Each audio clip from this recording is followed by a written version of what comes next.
السلام عليكم ورحمة الله وبركاته.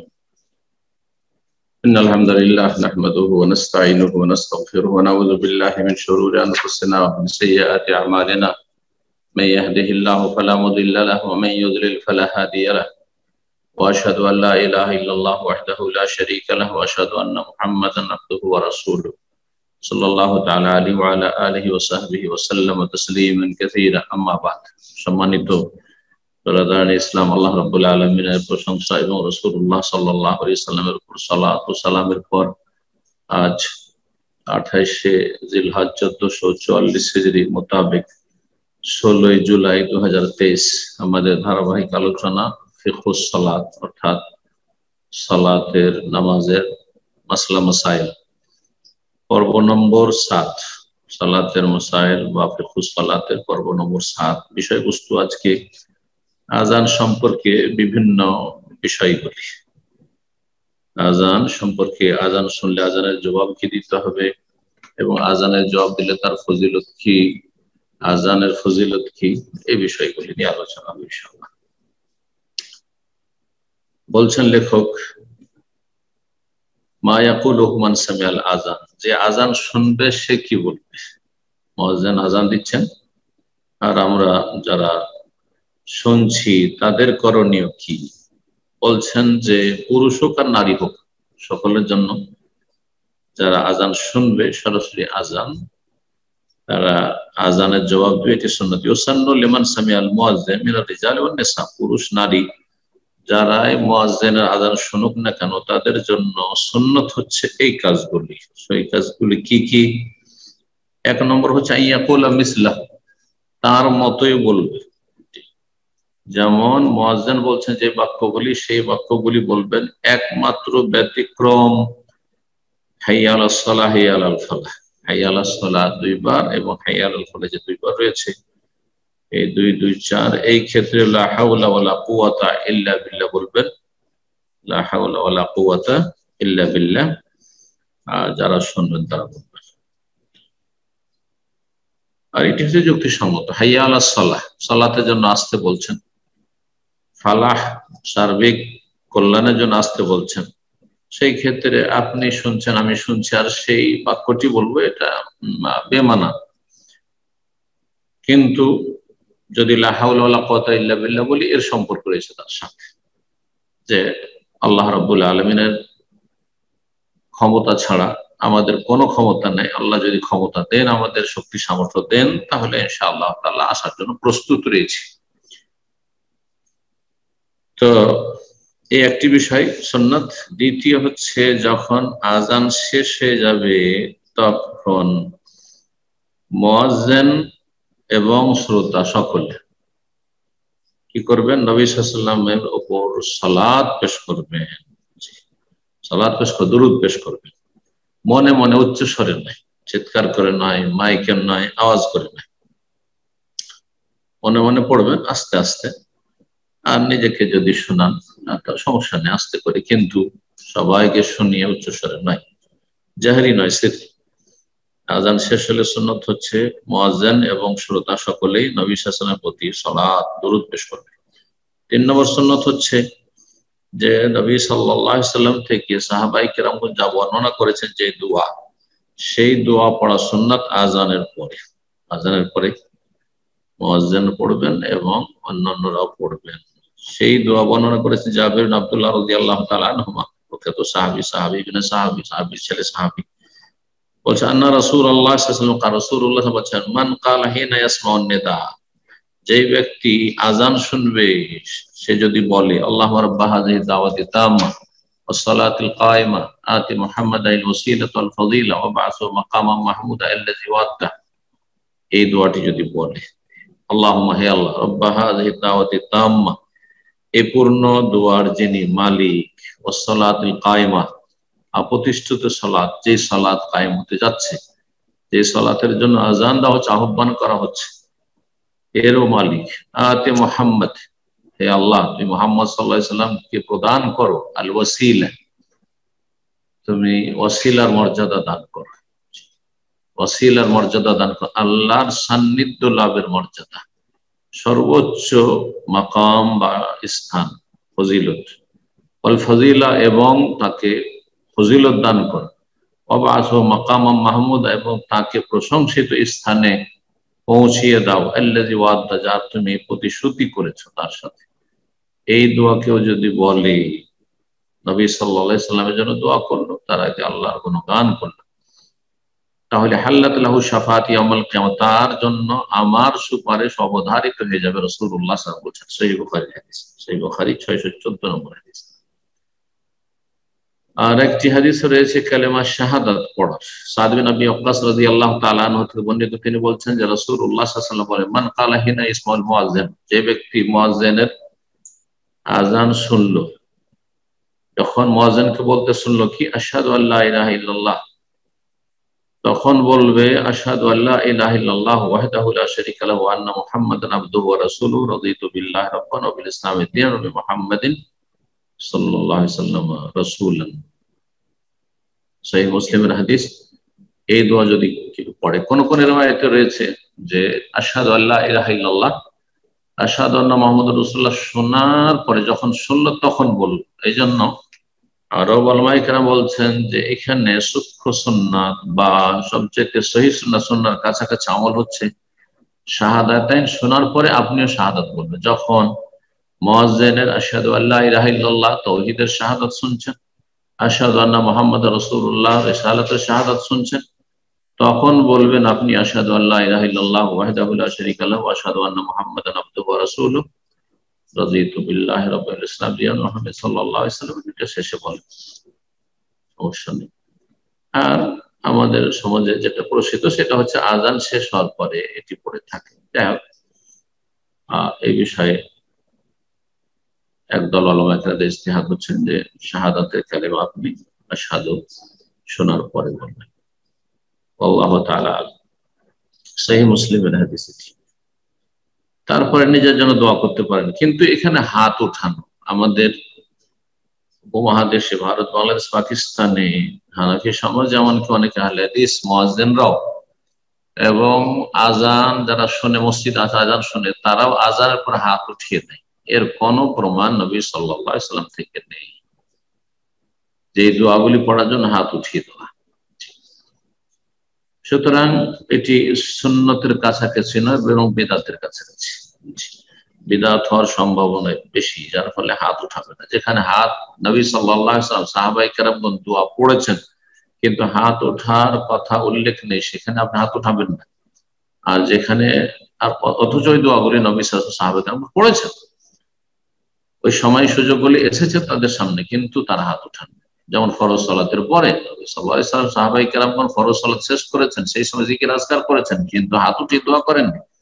একসাথে ইমাম দোয়া করছেন, বাকিরা আমিন আমিন বলছেন, করেননি। সুতরাং আপনি করবেন, এটি বিদআত।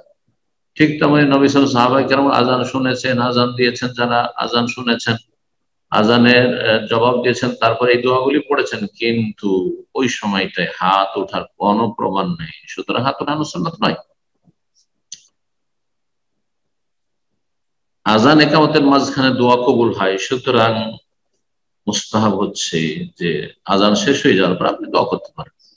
আপনি মসজিদে বসে আছেন, দোয়া করেন। আপনি রাস্তায় আছেন, দোয়া করেন।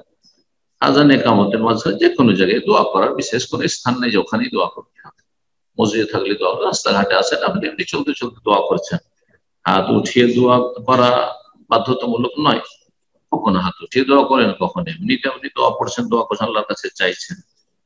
লা ইউরাদ্দুল আযান, লা ইউরাদ্দুদ দুআ বাইনাল আযান ওয়াল ইকামা, আযান ইকামতের মাঝখানে দোয়া খণ্ডন হয় না, যেমন হাদিস রয়েছে। মুয়াজ্জিনের জবাব দিলে তার ফজিলত সম্পর্কে আব্দুল্লাহ বিন আমর ইবনে আস রাদিয়াল্লাহু তাআলা আনহু থেকে বর্ণিত হাদিস রয়েছে। তিনি নবী সাল্লাল্লাহু আলাইহি ওয়াসাল্লাম থেকে শুনেছেন, বলছেন ইযা সামিতুল মুয়াজ্জিন, নবী সাল্লাল্লাহু আলাইহি ওয়াসাল্লাম বলছেন যখন তোমরা মুয়াজ্জিনের শুনবে, মুয়াজ্জিনের বাক্যগুলি শুনবে যে আযান দিচ্ছে, ফাকুলু মিসলা মা ইয়াকুলু, যেমনটা বলছে মুয়াজ্জিন তেমন তোমরা বলো। সুম্মা সাল্লু আলাইহি, তারপর আমার প্রতি সালাত পেশ করো, আল্লাহুম্মা সাল্লি আলা মুহাম্মাদ ওয়া বারিক আলা মুহাম্মাদ। ফাইন্না মান সাল্লা আলাইহি সালাতান, কারণ যে আমার উপর একবার সালাত পেশ করবে, দরুদ পড়বে, সাল্লাল্লাহু আলাইহি বিহা আশরা, তার বিনিময়ে আল্লাহ 10 গুণ রহমত বর্ষণ করবেন। তারপর আমার জন্য আল্লাহর কাছে ওসিলা কামনা করা। ওসিলা কি জিনিস? ওসিলা তাফসীর স্বয়ং রাসূলুল্লাহ করে দিয়েছেন। ওসিলা শব্দের অর্থ আল কুরবা, আল্লাহর সান্নিধ্য, আল্লাহর নৈকট্য। এইখানে তাফসীর বিশেষ করে তাফসীর করে দিয়েছেন নবী সাল্লাল্লাহু আলাইহি ওয়াসাল্লাম, ফাইন্নাহু মানজিলা ফিল জান্নাহ। এই ওসিলা হচ্ছে জান্নাতে একটি উচ্চ মর্যাদা, সর্বোচ্চ মর্যাদার নাম। লা তামবাগি ইল্লা লিআবদি মিন ইবাদিল্লাহ, সেটি একমাত্র আল্লাহর বান্দাদের মধ্যে থেকে একজন বান্দার জন্য সমীচীন। সেটির উপযুক্ত একমাত্র একজন আল্লাহর বান্দা। ওয়া আরজু আন আকুনা আনাহু, এবং আশা করি যে আমি সেই ব্যক্তি। ফামান সাআলা লিয়াল ওয়াসিলাতা, সুতরাং যে আমার জন্য আল্লাহর কাছে ওসিলা কামনা করবে, নবী সাল্লাল্লাহু আলাইহি ওয়াসাল্লামের জন্য সর্বোচ্চ মর্যাদা জান্নাতে চাইবে, সে নবীর সবচেয়ে বেশি হিতাকাঙ্ক্ষী। হাল্লাত লাহু শাফাআ, যখন নবী সাল্লাল্লাহু আলাইহি ওয়াসাল্লামের এত হিতাকাঙ্ক্ষী, তখন তার জন্য নবী সাল্লাল্লাহু আলাইহি ওয়াসাল্লামের শাফাআত অবধারিত হয়ে যাবে। সহিহ মুসলিমের হাদিস, হাদিস নম্বর 384। তারপরে কিছু মাসাইল বর্ণনা করেছেন আযান ইকামত সংক্রান্ত। বলছেন মান জামা বাইনা সালাতাইন, কেউ যদি দুই ওয়াক্ত সালাত জমা করে, দুই ওয়াক্ত সালাত জমা করে, যোহর আসর জমা করছেন আর মাগরিব এশা জমা করছেন। জোহর কি আসর, জোহর আসর একসাথে জমা করা যাবে। সে জমা তাকদীম মানে জোহরের সময় হোক, জমা তাখির আসরের সময় হোক, অথবা মাঝামাঝি হোক, জায়েজ রয়েছে। আর মাগরিব এশার সাথে ওইভাবে জমা তাকদীম অগ্রিম, অথবা এশার সময় অথবা মাঝামাঝি সময় জায়েজ রয়েছে জমা করা। বেশ কিছু ক্ষেত্রে, সব সময় নয়, বেশ কিছু ক্ষেত্রে, যে ক্ষেত্রগুলো নির্ধারিত শরীয়তের পক্ষ থেকে। তো যেমন সফরে, অসুস্থ অবস্থায়, ভয়ভীতির অবস্থায়, খুব বেশি বৃষ্টি, মুষলধারে বৃষ্টি হচ্ছে, তখন মসজিদে বারবার আসা সম্ভব নয়, তখন রাস্তাঘাটে কাদা বা ঝড় তুফান রয়েছে, ইত্যাদি রয়েছে, বিভিন্ন রকমের এই কারণগুলি রয়েছে।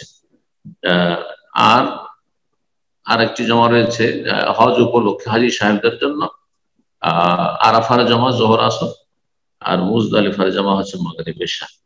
কিন্তু আসরের সাথে মাগরিব জমা করা যাবে না, আর ফজরের সাথে জোহর জমা করা যাবে না, এশার সাথে ফজর জমা করা যাবে না, ফজরকে কোনো দিকে নেওয়া যাবে না। এইরকমই যেসব মহিলাদের ইস্তেহাজার রোগ রয়েছে, অতিরিক্ত ব্লিডিং হয়ে থাকে, তাদের ক্ষেত্রে জমার বিধান রয়েছে। তারা যেহেতু এক ধরনের রোগী, অসুস্থ, তো তারা জমা করতে পারে। দুই ওয়াক্ত জোহর আসর একসাথে পড়লো, মাগরিব এশা একসাথে জমা করলো, আর তারপরে অধিক পরিষ্কার পরিচ্ছন্নতার জন্য যদি গোসল করে নেয় তো ভালো। কিন্তু প্রত্যেক ওয়াক্তের জন্য তাদেরকে উযু করতে হবে, এটি কমপক্ষে করতে হবে। দুই ওয়াক্তকেও যদি জমা করে, ধরেন পুরুষ লোকেরা দুই ওয়াক্ত জমা করছে, তো আজান কি দুইবার দিবে না একবার? অথবা কয়েক ওয়াক্ত ছুটে গেছে, কয়েক ওয়াক্ত সালাত ছুটে গেছে, তাহলে কয়েক ওয়াক্তের প্রত্যেক ওয়াক্তের জন্য কি আজান দেবে? বলছেন আযযান আলিউল্লাহ, প্রথম সালাতের জন্য আজান। জোহরের সময় জমা করছেন আসর, তাহলে জোহরের আজান। এইরকমই আসরের সময় আপনি জোহর পড়ছেন, তাহলে একটি আজান হবে, সেই আজানটি প্রথম সালাতের হবে। মাগরিব এশা জমা করেছেন, মাগরিবের জন্য আজান।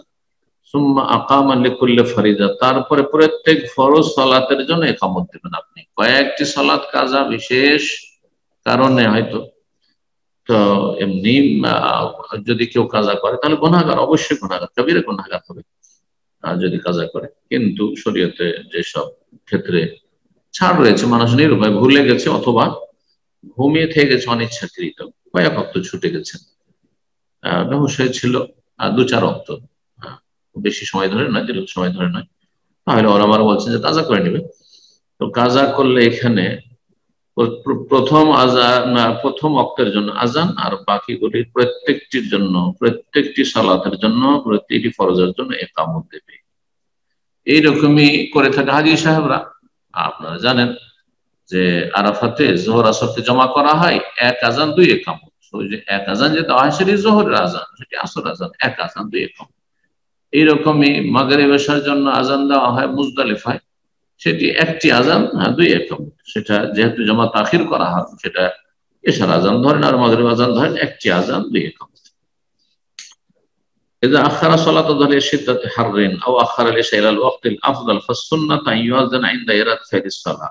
আজান দেওয়ার বিষয়টি এখন বলছেন আরেকটি মাসলা, সেটা হচ্ছে প্রচন্ড গরমের সময় সালাত বিলম্ব করার বিধান রয়েছে জোহর, জোহরের সালাত ইযা ইশতাদ্দাল হাররু, নবী সাল্লাল্লাহু আলাইহি ওয়াসাল্লাম বলেছেন যখন প্রচন্ড রোদ থাকবে, খুব তাপের সময়, যেমন এখন আরব দেশে তাপ, জুলাই আগস্ট সেপ্টেম্বর এই সময়গুলি যখন প্রখর রৌদ্র থাকবে, তখন জোহরের সালাত বিলম্বে পড়া উত্তম।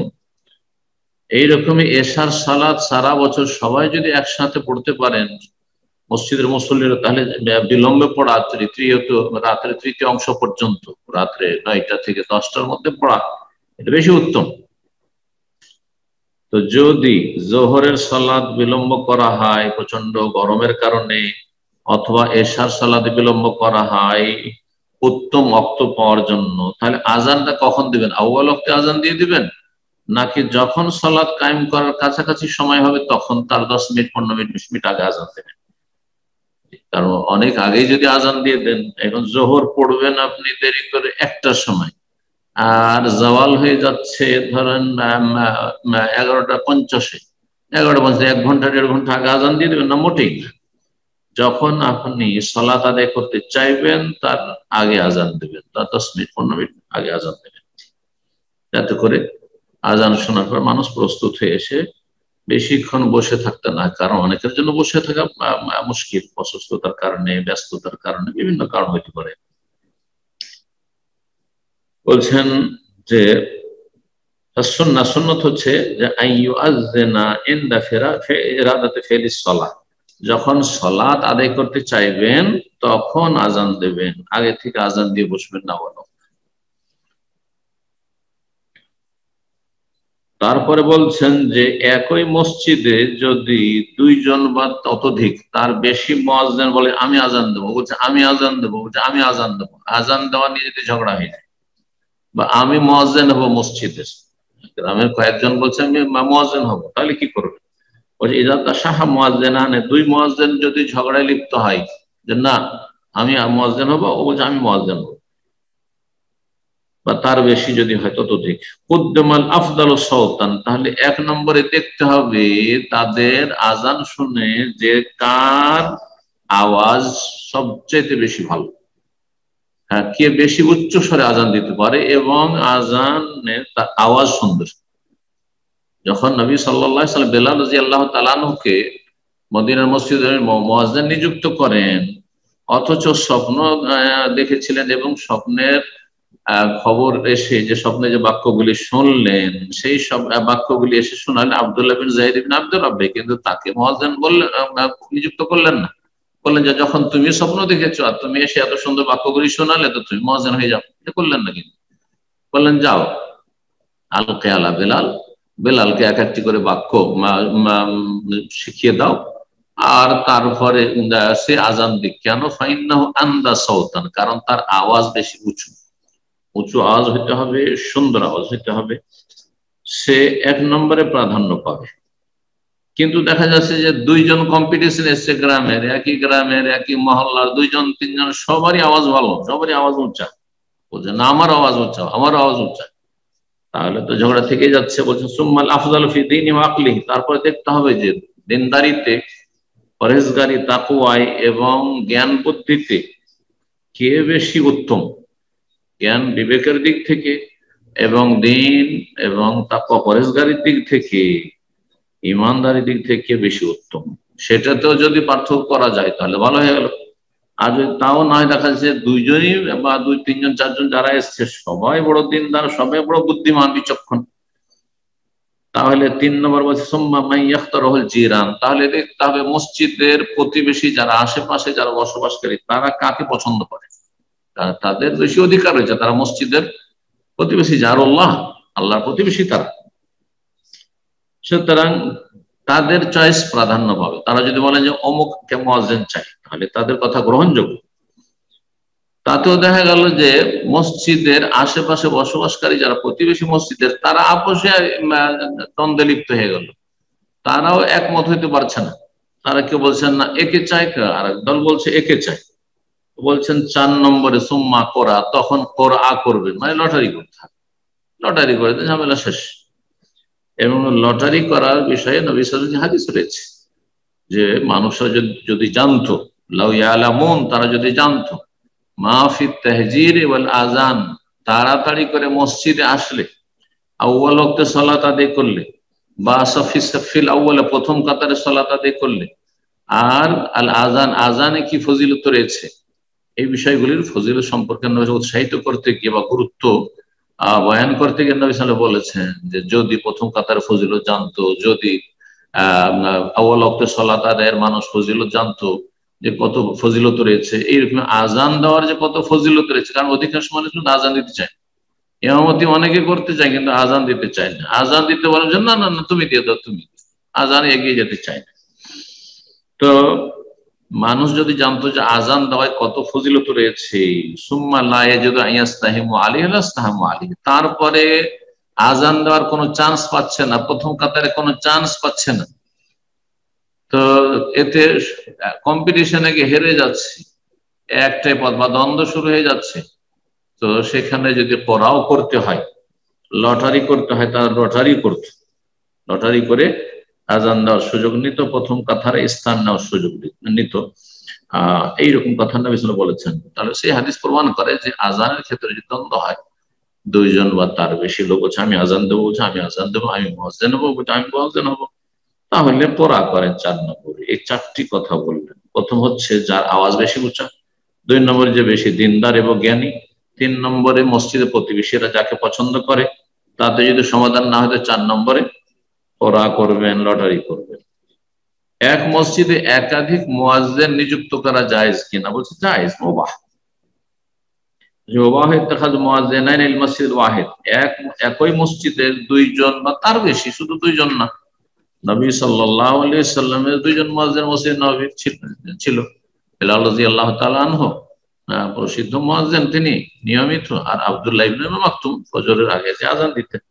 একাধিক মুয়াজ্জিন জায়েজ রয়েছে, যেমন হারমাইন শরীফে 4 জন 5 জন 6 জন মুয়াজ্জিন রয়েছে।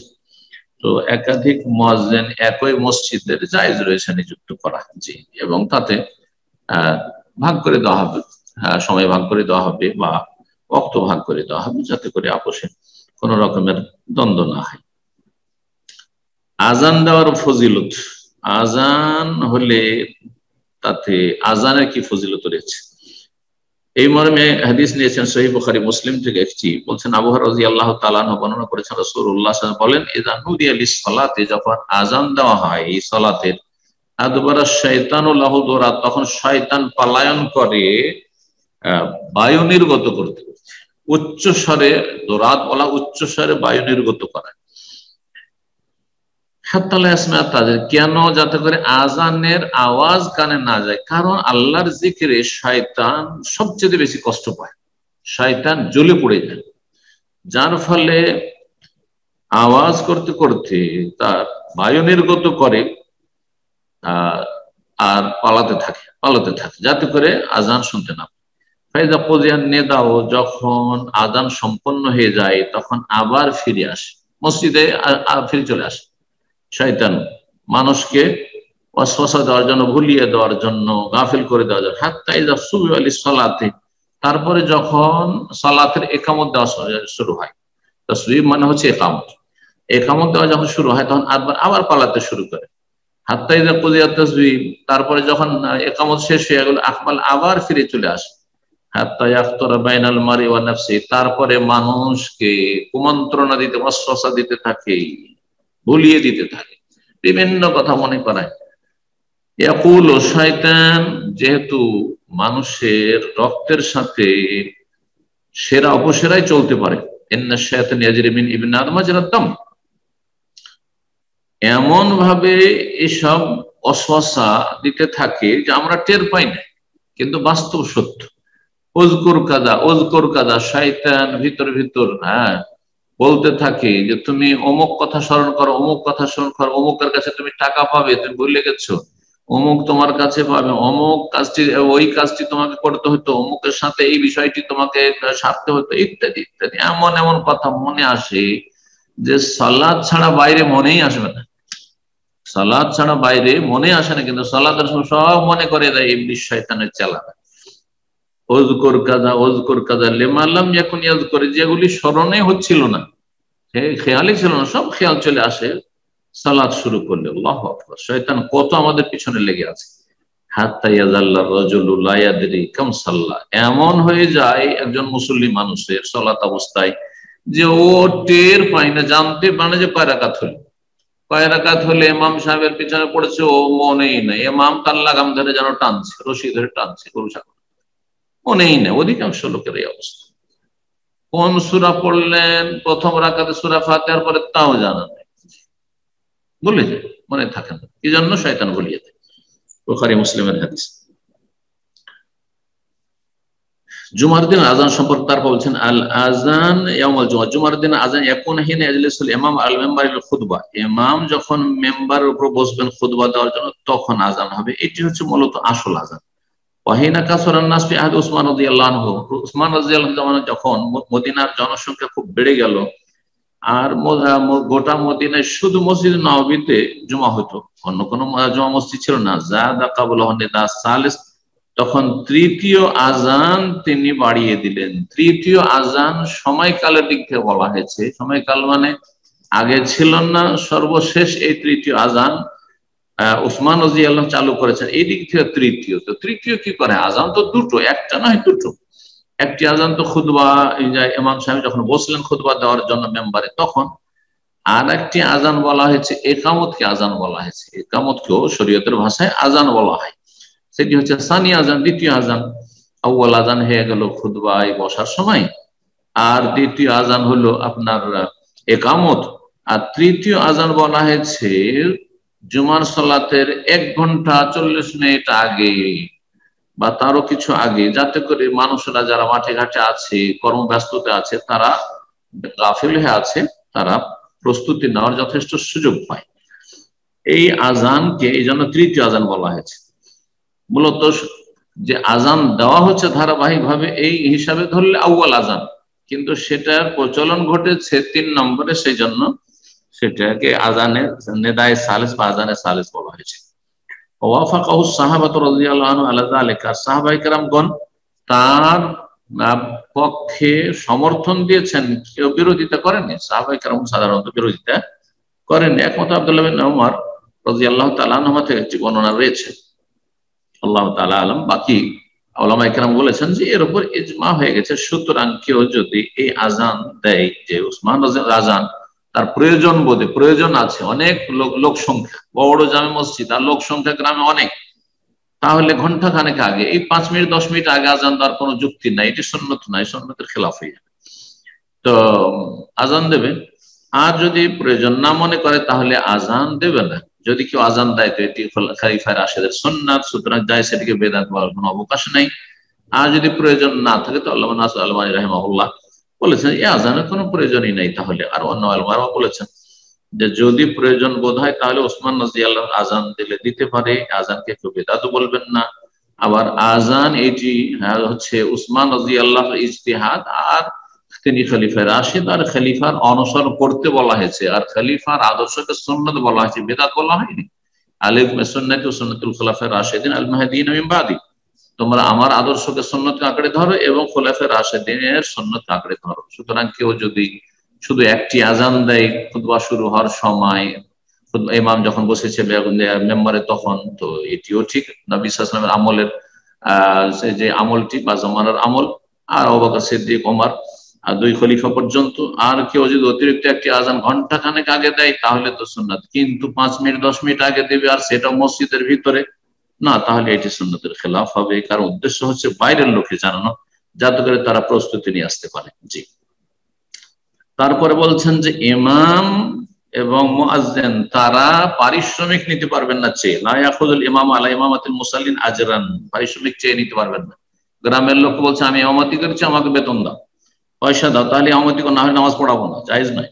ওয়ালা ইয়াখুযুল মুয়াজ্জিন আলা আযানি আজরান, এবং মুয়াজ্জিন আযান দিচ্ছে আর বলছে যে পয়সা দাও, আযান দিলাম তোমাদের পয়সা দাও, জায়েজ নয়।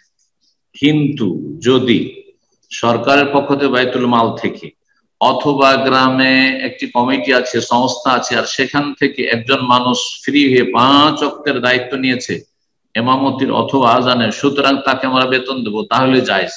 কিন্তু যদি বলে যে না আমি নামাজ পড়ান, শেখ নামাজ পড়ান, ইমাম সাহেব নামাজ পড়ান, বা অমুক আজান দেন, তো বলছে না পয়সা দিলে দেবো, না হলে আজান দেবো, না হলে দেবো না, পয়সা দিলে নামাজ পড়াবো, না হলে পড়াবো না, তাহলে এটি হারাম, জায়েজ নয়। তো দুটো কথা বুঝতে, অনেকে বুঝে না, যার ফলে বলে যে ইমামতির চাকরি করা যাবে কিনা, মুয়াজ্জিনের চাকরি করা যাবে কিনা। সরকার যদি দেয়, বলছে ইয়াজুজুল আফজুল জুল আল্লাযী ইউসরাফু মিন বাইতুল মাল, বাইতুল মাল থেকে যদি দেওয়া হয় নির্দিষ্ট পরিমাণে কোনো ভাতা, তাহলে সেটা নেওয়া জায়েজ। লিআইমাতিল মাসাজিদ, মসজিদে ইমামদের জন্য, মুয়াজ্জিনদের জন্য, ইযা কামা বিওয়াজিফাতিল্লাহ, আল্লাহর জন্য, আল্লাহ সন্তুষ্টি ইখলাসের সাথে কাকে কাজ করতে হবে, পয়সার যেন খাতিরে না হয়, বরং আল্লাহ সন্তুষ্টির জন্য ইবাদত হিসেবে যেন করে। যখন মসজিদে কোনো ব্যক্তি প্রবেশ করবে আর মুয়াজ্জিন আজান দিচ্ছে, তখন সেই ব্যক্তি তাহিয়াতুল মসজিদ শুরু করবে না আজানের জবাব দিয়ে? তার জন্য মুস্তাহাব হচ্ছে আজানের জবাব দিয়ে নিবে, আর তারপরে দোয়াগুলি পড়ে নিবে আজানের শেষে। আর ততক্ষণ পর্যন্ত বসবে না, যেহেতু অল্প সময় রয়েছে, বসবে না যতক্ষণ পর্যন্ত তাহিয়াতুল মসজিদ 2 রাকাত না পড়ে নেবে, তারপরে বসবে। অনেকে ভুল করেন, গিয়ে আজানের জবাব না দিয়ে বা আজানের পরে দোয়াগুলি না পড়ে সাথে সাথে তাহিয়াতুল মসজিদ শুরু করেন, না, তো করবেন না।